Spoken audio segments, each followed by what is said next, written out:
Hoy vamos a hablar sobre los principios contables generalmente aceptados para la preparación de los estados financieros. Bueno, como ustedes sabrán, estos principios están contenidos dentro de la norma contable número 1, la cual menciona todos los principios y ciertas normas que hay que seguir para la preparación de los estados financieros. ¿Y qué nos menciona que son los principios y las normas? Bueno, esto es un conjunto de conceptos básicos y reglas que condicionan la validez técnica del proceso contable. Eso quiere decir que valida todo lo que es el proceso, la elaboración del proceso contable hasta llegar a su expresión final, que son los estados financieros. Ahora, ¿cuáles son estos principios y normas? Bueno, tenemos el primero, que es el principio fundamental, o lo que es el postulado básico, los principios generales y las normas particulares, que estas son normas que constituyen solo una guía de acción. En este video nos vamos a enfocar principalmente en el principio fundamental y en los principios generales. Ya más adelante vamos a estar viendo las normas particulares. Y empecemos con el principio fundamental, o lo que es el postulado básico. Este principio es el que regula todos los demás principios. Es el más importante, es el que resalta más, porque estos van a raíz de este van a nacer los demás. ¿Y cuál es? La equidad. Ahora, ¿qué es la equidad? La contabilidad debe realizarse con equidad ante los diferentes intereses de las personas naturales y jurídicas, sin tratar de beneficiar a nadie. Esto quiere decir que nosotros tenemos que elaborar la contabilidad de tal manera que no beneficie a nadie, que no tenga que irse de un lado de la balanza, sino que muestre la realidad económica financiera y los resultados de una empresa como son. Tratar de que sea lo más real la información. Y ahora, esto se vincula con la ética. Por eso este es el principio fundamental, porque la ética es lo más importante en cualquier área y en la contabilidad no es una excepción. Por lo tanto, para entender esto, nos hacemos una pregunta. ¿Es bueno tener altas utilidades o no? Me imagino que la mayoría de ustedes debe pensar de que tener altas utilidades es bueno, siempre, en todos los casos. Bueno, entonces vamos a analizar diferentes casos para poder responder esta pregunta. Veamos en la solicitud de un préstamo. Cuando una empresa decide prestarse del banco, tiene que presentar sus estados financieros para demostrar de que es una empresa solvente, que va a poder devolverle el dinero al banco. Y de esta forma el banco te va a prestar con más o menos intereses, de forma más rápida o más lenta, dependiendo tanto de tus resultados. Entonces, lo que le conviene a la empresa es demostrar que tiene altas utilidades para que el préstamo salga más rápido. Ahora, otro caso, conseguir nuevos inversionistas. Prestarse dinero no es la única forma de financiamiento. También podemos atraer nuevos accionistas, nuevos inversionistas dentro de la empresa. Por lo tanto, la empresa debe mostrarse lo más atractiva para las personas que quieran invertir en ella. Por lo tanto, también le conviene mostrar altas utilidades. Hasta este punto, vemos que a las empresas les conviene tener altas utilidades. Sin embargo, ¿qué caso podría ser en que no les conviene? Pues en el pago de impuestos. Como sabrán, la mayoría de los impuestos son muy necesarios para el desarrollo de un país. Sin embargo, es algo un poco doloroso para muchos de los dueños, para las empresas. A veces es muy alto. En Bolivia, a fin de año, cada año tienen que pagar el 25% sobre el total de sus utilidades. Este es el impuesto sobre las utilidades de las empresas. E imagínense que durante toda una gestión ustedes ganan 100, tienen que pagarle 25 impuestos nacionales, una cuarta parte de lo que han ganado. Ahora, imaginen que durante el año han tenido 100,000 de ganancia, tienen que pagar 25,000. Volvamos lo más grande. Si ustedes ganan 1,000,000, tienen que pagar 250,000 bolivianos de impuestos. Quizá a veces es un poco asfixiante en el tema de impuestos, por lo tanto, muchas empresas buscan demostrar menos utilidades. Ahora, ¿han visto que los intereses de todos es distinto? Para préstamo de un banco, alto, lo más alto. Para los inversionistas, mucho más alto. Y para impuestos, un poco más bajo. Ahora, el contador tiene que reflejar la realidad. Tiene que tratar de reflejar lo más real posible. Por lo tanto, no tiene que pensar, ya tengo que hacer una contabilidad para el banco, otra contabilidad para impuestos, porque eso es ilegal, en primero. Solo hay una contabilidad dentro de la empresa y esa tiene que ser para todos. Cualquier persona, ya sea usuario interno o usuario externo, tiene que ver la misma información. Por eso es tan importante este principio. Bueno, continuemos. Vamos a hablar ya de los principios generales. Tenemos el principio del ente. Este principio del ente nos menciona que la empresa es distinta a sus dueños. ¿Qué quiere decir eso? Veamos con un ejemplo. Supongamos que Ana y Andrés quieren abrir una empresa. Abren una empresa, imaginemos de ropa. Por lo tanto, Ana es una persona natural. Andrés también es otra persona natural. Y esta nueva empresa es una tercera persona. Y esas son personas jurídicas. Ahora, como Ana y como Andrés, ellos tienen sus propias finanzas personales, tienen sus propios ingresos, tienen sus propios gastos y estos no se tienen que mezclar con los ingresos y gastos de esta tercera persona, que esta es muy diferente a sus dueños. No importa cómo le esté yendo a Andrés en sus finanzas, tal vez tiene muchos gastos, esto no le tiene que perjudicar a la empresa.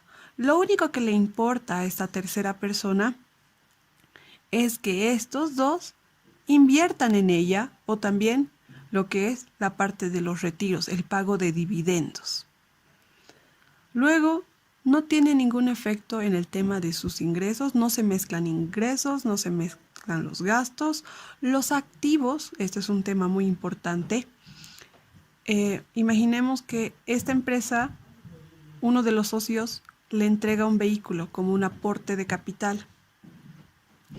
Ese vehículo ya no es de ellos, sino es de la empresa y tiene que tener los papeles de ese vehículo, tienen que estar a nombre de esta empresa, ya no como personas naturales. Entonces, todo lo que esta empresa tiene, todos sus bienes, todos sus activos, todas sus deudas, todos sus ingresos, gastos, tiene que ser solo de esta. Bueno, espero que de esta forma hayan entendido que todas estas personas son distintas, cada uno tiene sus propias cosas. Pasemos al siguiente, bienes económicos. Este principio nos menciona que los estados financieros se refieren siempre a bienes económicos. Eso quiere decir que estos bienes pueden ser tanto materiales, bienes materiales o bienes inmateriales. Y siempre tienen un valor económico. O sea que pueden ser medidos, tienen que poderse medir. Un ejemplo, una computadora es un bien material, es tangible, lo podemos tocar y también tiene un valor económico. Sabemos cuánto cuesta, cuánto vale. Se puede monetizar, se puede decir, bueno, esa computadora en total con todos estos artefactos vale tantos. Entonces todo en la contabilidad tiene que poderse medir. Ahora, imaginemos el tema de los copyright o lo que es el derecho de autor. Esto pasa mucho con las editoriales o las disqueras, que ellos no son los que crean las canciones o los libros, sino que una persona con alguna idea crea un libro o crea una canción y estas editoriales les compran ese derecho para poder reproducir sus libros, para poder reproducir sus canciones, para poder venderlas. Entonces, lo que la empresa como tal está recibiendo, pongámonos en el lado de la editorial, es el derecho de autor. Nosotros tenemos un derecho de poder copiar una cantidad de veces el libro y poderlo vender. Entonces, es un bien, pero en este caso inmaterial. O sea, nosotros tenemos el derecho, o sea, no es físico, pero sí tiene un valor económico. Podemos medirlo. ¿Cuánto le hemos pagado cuánto le hemos comprado a esta persona, al autor? Y con eso ya podemos saber cuánto es nuestro derecho de autor. O sea, todos los bienes, todo tiene que ser posible traducirlo en moneda, o sea, en efectivo. Ahora, otro principio general, moneda de cuenta. ¿Qué dice este principio? Todos los componentes de la contabilidad y los estados financieros deben ser registrados a un valor monetario. O sea, esto está vinculado con bienes económicos. En una moneda común, normalmente la moneda de cuenta es el dinero que tiene curso legal en el país dentro del cual funciona el ente. Entonces, ¿qué dice? Toda la contabilidad tiene que estar traducida en una sola moneda. Ahora, en Bolivia es fácil. Ustedes abren una empresa y todo tiene que estar en términos monetarios iguales, o sea, bolivianos. Ahora, imaginemos que ustedes tienen una cuenta en el banco y lo manejan en dólares. No se les gusta manejar el dólar, se sienten más seguros con eso. Muy bien, su contabilidad no pueden ponerlo dólares junto con bolivianos. Tiene que ser una sola, todo en bolivianos. Ya tenían una cuenta de $1,000 en el banco, entonces eso tienen que traducirlo o tienen que cambiarlo o expresarlo en bolivianos. $1,000 en bolivianos sería 6.960 bolivianos. Por lo tanto, todo tiene que ser en una sola moneda. Ahora también pueden hacerlo todo en dólares. Depende de la empresa, pero normalmente es el dinero o la moneda que es dentro del país. Ahora, ¿qué pasa? Vamos a ver un ejemplo. ¿Qué pasaría si hay una empresa que es del Perú, ese es su país de origen, y en Bolivia abre una sucursal? Ahora, en Bolivia va a tener una contabilidad, esa sucursal, tiene que pagar impuestos, tiene que mostrar esos estados financieros también a su medio local, por lo tanto tiene que estar en bolivianos. Sin embargo, esto también tiene que mostrarle a sus dueños, que son peruanos. Entonces todo lo van a reexpresar ¿en qué? Soles. El siguiente principio es empresa en marcha, que menciona que, salvo indicación expresa en contrario, se entiende que los estados financieros pertenecen a una empresa en marcha. Esto quiere decir que una empresa tiene proyección futura y que se estima que no se cerrará. Ahora, en caso de que una empresa entre en quiebra, es donde eso tiene que estar comentado en las notas a los estados financieros, en que una empresa tiene algún indicio de quiebra. Pero se supone que si eso no mencionan, la empresa no va a cerrar a corto plazo ni mediano. El siguiente principio, valuación al costo. Los bienes principalmente se evalúan al costo de adquisición o de producción. Ojo, no es el único método de evaluación de los bienes. Sin embargo, ese es el principal. Si es que no existiese otro, se lo toma el valor de costo o de adquisición, valor de costo de adquisición o de producción. Un ejemplo. Imaginemos los muebles de mobiliario de una empresa. Estos, ¿qué valor tienen? Bueno, es más fácil medirlo al valor de costo de adquisición. ¿Cuánto te ha costado esa silla? ¿Cuánto te ha costado esa mesa? Etcétera. En una fábrica, el tema de sus inventarios normalmente está evaluado a valor de costo de producción. Sin embargo, si fuera una empresa que se dedica a la reventa, sería el valor de costo de adquisición.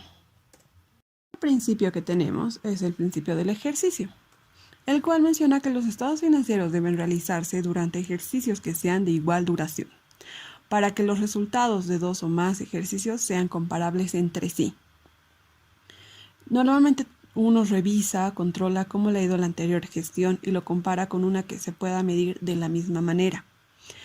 Este ejercicio o el periodo contable normalmente es de 1 año. ¿Qué quiere decir? Que todo el proceso contable, que al final se resume en los estados financieros, dura 1 año. Sin embargo, hay ciertos rubros que lo hacen por un mayor plazo o por un menor plazo, como es el caso de la banca, que por disposición de ASFI les obligan a presentar estados financieros mensuales. Sin embargo, igual por tema tributario, todas las empresas tienen un cierto cierre de gestión que deben presentarlo tienen que presentarlo durante 1 año. También este principio está vinculado con que los gastos e ingresos deben registrarse en el periodo que corresponde. Más adelante esto se va a vincular con otros principios. El siguiente principio es el principio de la objetividad. Menciona que cada transacción contable debe registrarse objetivamente y expresar esa medida en moneda de cuenta. ¿Qué quiere decir esto de objetivamente? O sea, que tiene que ser razonable. Lo que se menciona en los estados financieros no tiene que tener términos o montos que sean surrealistas. Un ejemplo. Imagínense que ustedes realizan un negocio con Andrés, quien otorga un vehículo. Vamos a suponer que es una Peta, como inversión. Él menciona que este vehículo vale 50,000. Sin embargo, un perito autorizado, una persona que conoce bien de vehículos, determina que el valor de este vehículo es solo de 20,000. Entonces, ustedes contablemente, por el principio de objetividad, deben registrar el vehículo por un valor de 20,000. Porque 50,000 es un monto exagerado, o sea, tiene que siempre expresarse, o sea, todos los valores que van a tener los bienes tienen que ser objetivos. El siguiente principio, el principio de realización. Los ingresos se registran cuando se realizan. ¿Eso qué quiere decir? Las ventas se realizan cuando se entrega el bien o el servicio. Nosotros consideramos una venta cuando hemos cumplido con la parte del contrato o con la parte del servicio, hemos entregado el bien, ese momento es ingreso. O hemos hecho todo el servicio, entonces ese momento se considera ingreso. Ahora, este principio también está vinculado con el principio de prudencia, que nos menciona que las ganancias o los ingresos se registran cuando se realizan, similar a lo anterior, y las pérdidas cuando se conocen. También los gastos o pérdidas se registran cuando se consumen. Entonces hablan casi de lo mismo, van de la mano, y todo esto va a estar de la mano con el principio de devengado. ¿Qué dice este principio? Los ingresos y los gastos se registran cuando corresponden, o sea, los ingresos cuando se realizan, los gastos cuando se conocen o se consumen. Y todo esto va a ser independientemente del movimiento de efectivo. No nos interesa si al momento de entregar el bien o el servicio nos pagan o no, pero ya para nosotros es un ingreso. No nos interesa si los gastos han sido cancelados o no. ¿Por qué? Porque los gastos se van a registrar cuando se los consume o se los conoce. Pasemos al siguiente principio, que es el principio de uniformidad. Este principio nos menciona que todos los principios, normas y criterios contables deben ser aplicados uniformemente de un periodo contable a otro. ¿Qué quiere decir esto? Que se mantienen los criterios, que como has iniciado la contabilidad, toda la existencia de tu empresa tienen que ser las mismas normas, principios y criterios. En caso de que los criterios cambiaran, deben ser expuestos en una nota aclaratoria en las notas a los estados financieros. O sea, tiene que esto ser informado. Hemos cambiado un método de evaluación de los activos fijos. Ah, ya, entonces eso tiene que ir a tus notas a los estados financieros y cualquier persona que lea estos estados tiene que saber que ha habido ese cambio con relación al año pasado. Materialidad o significación o importancia relativa. Este principio nos menciona que la información que aparece en los estados financieros debe mostrar todos los aspectos importantes de la entidad susceptible, deben ser cuantificados en términos monetarios. O sea, todo lo que sea más importante, o bueno, las cosas que sean importantes, tienen que estar sí o sí expresados en los estados financieros. Ahora, hay ciertas partidas o importes cuya importancia relativa sea escasamente significativa. Entonces podrán aparecer agrupados con otros de similar naturaleza o función. Un ejemplo es el tema de la papelería. Las empresas normalmente todo lo que es papeles, bolígrafos, tinta y otros, lo engloban en una sola cuenta, que se llama material de escritorio. No son tan específicos de cuántas hojas tienen o he comprado hojas, una cuenta específicamente para hojas, una cuenta específicamente para bolígrafos. No, todo lo agrupan y lo consideran como material de escritorio. Y ya luego ellos ven cómo se va gastando de golpe, no uno por uno, no rubro por rubro. ¿Por qué? Porque normalmente esta cuenta no es tan elevada y no es tan significativa en una empresa. Exposición. Los estados financieros deben contener toda la información que sea necesaria para que cualquier persona pueda interpretar la situación económica y financiera de la empresa, también sus resultados económicos. O sea, tiene que ser clara. Tiene que cualquier persona que tenga un poco de formación en el área, entenderla. No tiene que utilizar otros términos, por eso también existen los términos base de lo que es la contabilidad. Y también la información contable debe respetar los criterios contables para su elaboración y debe ser entendida por cualquier persona formada en el área. Como saben, estos estados financieros la contabilidad es el lenguaje de los negocios y este lenguaje es mundial. Una persona que vea los estados financieros de una empresa boliviana en la China, tiene que poder entender. Se lo traduce y listo, entonces él debe poder entender.